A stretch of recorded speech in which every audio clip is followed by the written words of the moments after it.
Fertilisation എന്താണെന്ന് നമുക്ക് നോക്കാം. ബീജസങ്കലനം, അതാണ് fertilisation. The process of fusion of a sperm with an ovum is called fertilization. അപ്പോൾ ബീജവും അണ്ഡവും തമ്മിൽ ഫ്യൂസ് ചെയ്യുന്ന പ്രോസസ്സിനെ നമ്മൾ ഫെർട്ടിലൈസേഷൻ എന്ന് പറയുന്നത്. സാധാരണ മാമൽസിൽ ഫെർട്ടിലൈസേഷൻ ഇൻറ്റേർണലാണ്. അതേപോലെ ഇത് നടക്കുന്നത്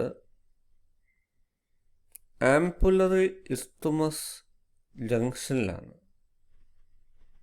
fertilisation takes place in ampullary isthmus junction of the fallopian tube.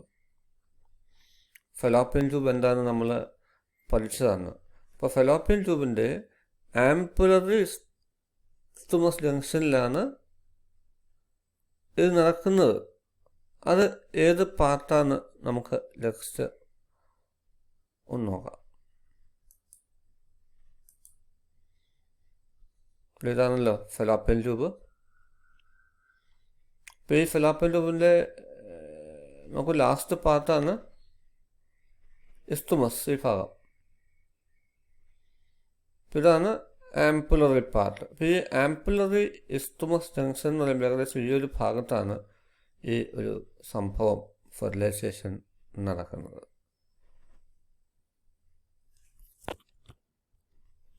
അപ്പോൾ ഫെർട്ടിലൈസേഷൻ്റെ ഇവൻറ്റ്സ് അല്ലെങ്കിൽ സ്റ്റെപ്സ് നമുക്ക് നോക്കാം. ഒന്ന് ഇൻസെമിനേഷനാണ്. എന്താ insemination? During copulation semen is released by the penis into the vagina. അപ്പോൾ നിങ്ങൾ പഠിച്ചതാണ് ഇൻസെമിനേഷൻ എന്താണെന്ന്. ഈ ചാപ്റ്ററിൻ്റെ ആദ്യമേ പഠിച്ചതാണ്. അപ്പോൾ സ്പേംസ് വജൈനയിൽ ഡെപ്പോസിറ്റ് ചെയ്യുന്ന process by the help of penis നമ്മൾ ഇൻസെമിനേഷൻ എന്ന് പറയുന്നത്. അപ്പോൾ കോപ്പുലേഷൻ നടക്കുമ്പോൾ, അതായത് ലൈംഗിക ബന്ധത്തിൽ ഏർപ്പെടുമ്പോൾ സെമൻ വജൈനയിലേക്ക് റിലീസ് ചെയ്യുന്ന പ്രോസസ്സിനെയാണ് ഇൻസെമിനേഷൻ എന്ന് പറയുന്നത്.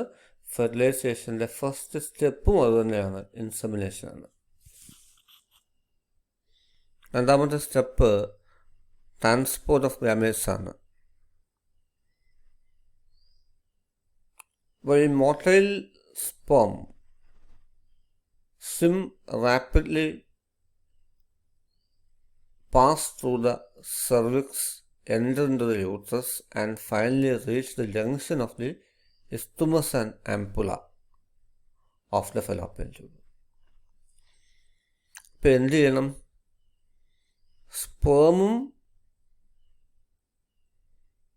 അതേപോലെ തന്നെ ഓവവും ആംപുലറി ഇസ്തുമസ് ജംഗ്ഷനിൽ എത്തണം ഒരേ സമയം. എന്നാൽ മാത്രമേ ഫെർട്ടിലൈസേഷൻ നടക്കത്തുള്ളൂ. രണ്ടാമത്തെ സ്റ്റെപ്പിൽ എന്താ നടക്കുന്നതെന്ന് ചോദിച്ചാൽ ഗമേറ്റ് ട്രാൻസ്പോർട്ട് ചെയ്യുകയാണ്. അതായത് സ്പേം വജൈനയിൽ നിന്ന് മൂവ് ചെയ്ത് സർവിക്സിലേക്ക് വന്ന് സർവിക്സിൽ നിന്ന് അത് യൂട്രസിൽ എൻ്റർ ചെയ്ത് അവിടെ നിന്ന് അത് ഫൈനലി ആംപുലറി ഇസ്തുമസ് ജംഗ്ഷനിലേക്ക് എത്തണം ഫെലോപ്പിയൻ ട്യൂബിൽ. അതാണ് ഒന്ന്. അതേപോലെ തന്നെ ഓവം എന്ത് ചെയ്യണം?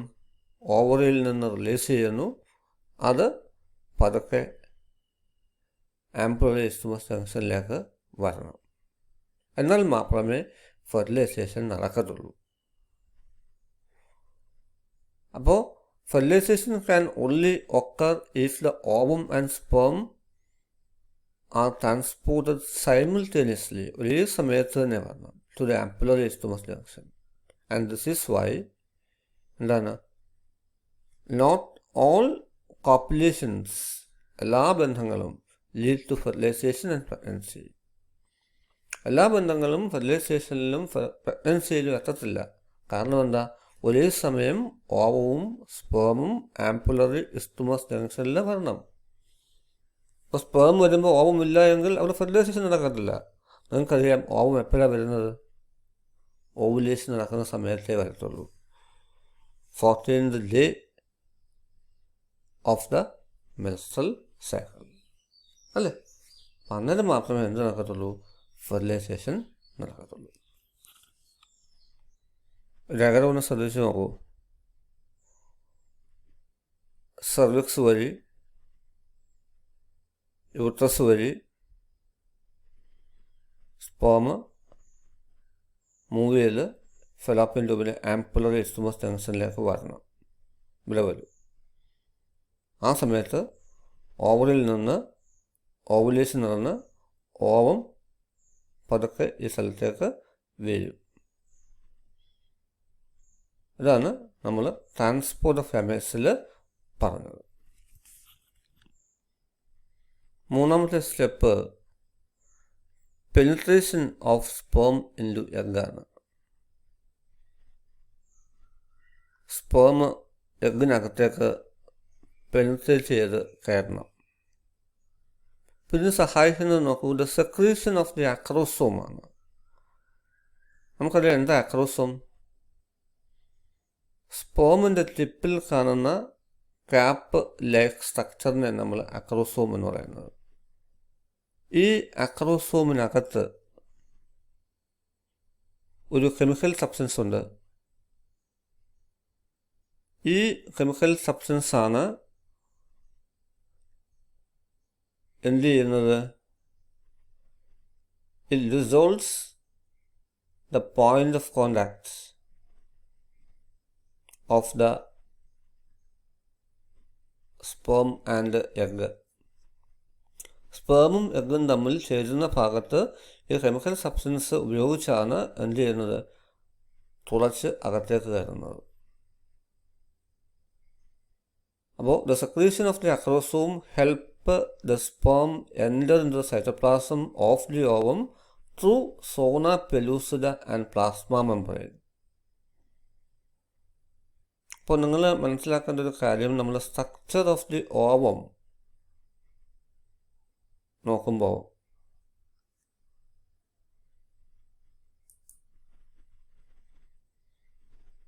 ഈ ഓവത്തിൻ്റെ ഏറ്റവും ഔട്ട്സൈഡിൽ കണ്ട ഒരു ലെയർ ഓഫ് കൊറോണ റെലിയേറ്റ എന്ന് പറയുന്ന ഒരു സെല്ലുലാർ ലെയർ ഉണ്ട്. കൊറോണ റെലിയേറ്റ ഇതാണത്. ഇത് കഴിഞ്ഞ് ഒരു നോൺ സെല്ലുലാർ ലെയർ ഉണ്ട്, സോണ പെലൂസിഡ. ഇതാണ്. അത് കഴിഞ്ഞാണ് plasma membrane of the ovum. ഈ സ്പേം വന്ന് നോക്കൂ, സ്പേം വന്ന് കോണ്ടാക്ട് ചെയ്യുമ്പോൾ കണ്ടോ, ആദ്യം എന്ത് ചെയ്യണം?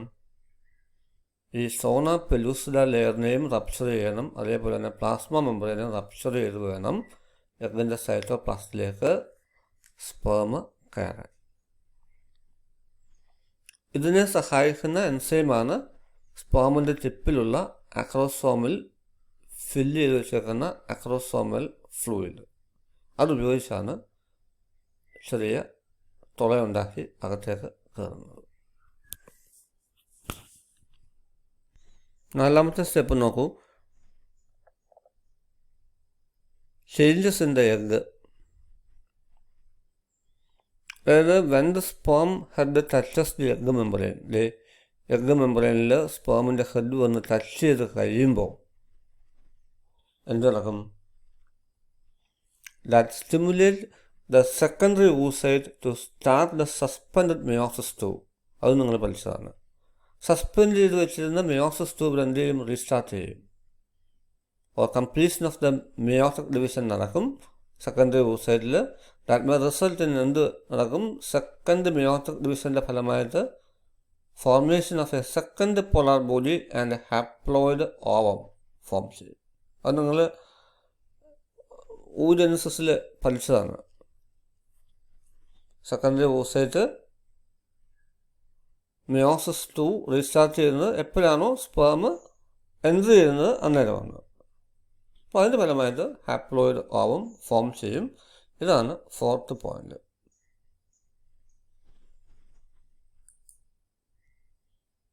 ഇനി 5ാമത്തെ പോയിന്റ് നോക്കൂ, പ്രിവെൻഷൻ ഓഫ് പോളിസ്പെർമി.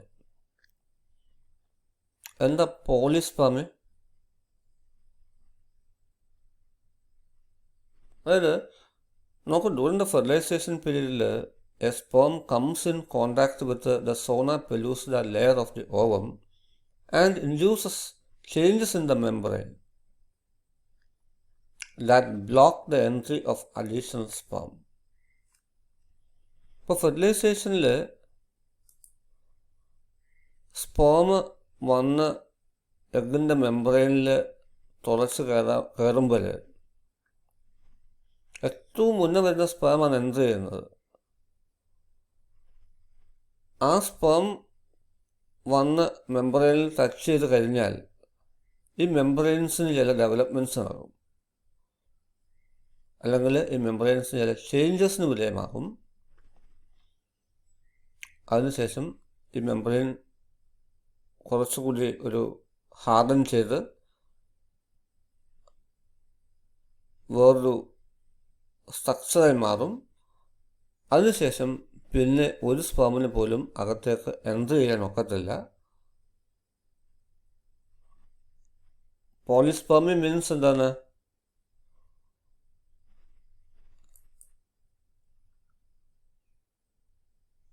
ബ്ലോക്ക് ചെയ്യുവാണ്. അഡീഷണലായിട്ട് വരുന്ന സ്പേം എൻട്രി ചെയ്യാതിരിക്കാൻ അവിടെ എന്ത് ചെയ്യാണ്? ചില ചേഞ്ചസ് ആ മെംബ്രെയിനിൽ വരുത്തിക്കൊണ്ട് ബ്ലോക്ക് ചെയ്യിപ്പിച്ച് വെക്കുകയാണ് ചെയ്യുന്നത്. അതിനെയാണ് നമ്മൾ പ്രിവെൻഷൻ ഓഫ് പോളിസ്പെർമി എന്ന് പറയുന്നത്. അപ്പോൾ ഒന്നുകൂടെ മനസ്സിലാക്കുക, ഫെർട്ടിലൈസേഷൻ സമയത്ത് sperm comes in contact with zona pellucida layer of the ovum. ഓവത്തിൻ്റെ സോന പെലൂസിഡ ലെയറിൽ വന്ന് ടച്ച് ചെയ്യുമ്പോൾ എന്ത് ചെയ്യും? That induces changes in the membrane. ആ മെംബ്രെയിനിൽ ചില ചേഞ്ചസിന് വിധേയമായി that block the entry of additional sperm. ഇനിയും വരുന്ന സ്പേമിനൊന്നും അകത്തേക്ക് കയറാൻ പറ്റാത്തതുപോലെയാക്കും. Thus it ensures that only one sperm can fertilize an ovum. ഒരു സ്പേമിന് മാത്രമേ ഒരു ഓവമായി ചേരാൻ പറ്റത്തുള്ളൂ. ലാസ്റ്റ് സ്റ്റെപ്പ് നോക്കൂ, ഫെർട്ടിലൈസേഷൻ നടക്കുകയാണ്. അതായത് the process of fusion of a sperm with an ovum is called fertilization. Soon the haploid nucleus of the sperm and that of the ovum fuse together to form a diploid zygote. ഇപ്പോൾ ഇതിൽ എന്താ നടക്കുന്നത്? ഹാപ്ലോയിഡായിട്ടുള്ള സ്പേമിൻ്റെ ന്യൂക്ലിയസും ഹാപ്ലോയിഡായിട്ടുള്ള ഓവത്തിൻ്റെ ന്യൂക്ലിയസും തമ്മിൽ fuse ചെയ്ത് ഒരു diploid cell form ചെയ്യും. അതിനെ നമ്മൾ സൈഗോട്ട് ഫോർമേഷൻ എന്ന് പറയുന്നു. ആ പ്രോസസ്സിനെ നമ്മൾ ഫെർട്ടിലൈസേഷൻ എന്ന് പറയുന്നു. ഈ സ്റ്റെപ്പും അവിടെ നടക്കുമ്പോഴാണ് ഫെർട്ടിലൈസേഷൻ കംപ്ലീറ്റ് ആവുന്നത്. അപ്പോൾ ഇതാണ് ഡിഫറെൻറ്റ് സ്റ്റെപ്സ്: ഇൻസെമിനേഷന്, transport of gametes, penetration of sperm into the egg, changes in the egg membrane, prevention of polyspermy, fertilization. ഇത് ഒന്ന് നന്നായി നോക്കി വെക്കുക. ഒരു കാര്യം കൂടെ ചെയ്യുക, ബി ബാച്ചിലെ ക്ലാസ് നമ്പർ 34 ഈ സ്റ്റെപ്പുകൾ എന്താണെന്ന് ഒരു വോയിസ് കോൾ വഴി വിട്ട് തരിക ഗ്രൂപ്പിലേക്ക്. ഇത് ഒരു അസൈൻമെൻറ്റിൻ്റെ ഭാഗമാണെന്ന് വെക്കുക.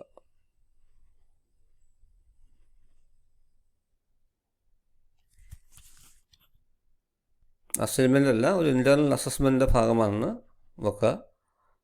അപ്പോൾ അത് ചെയ്യുക.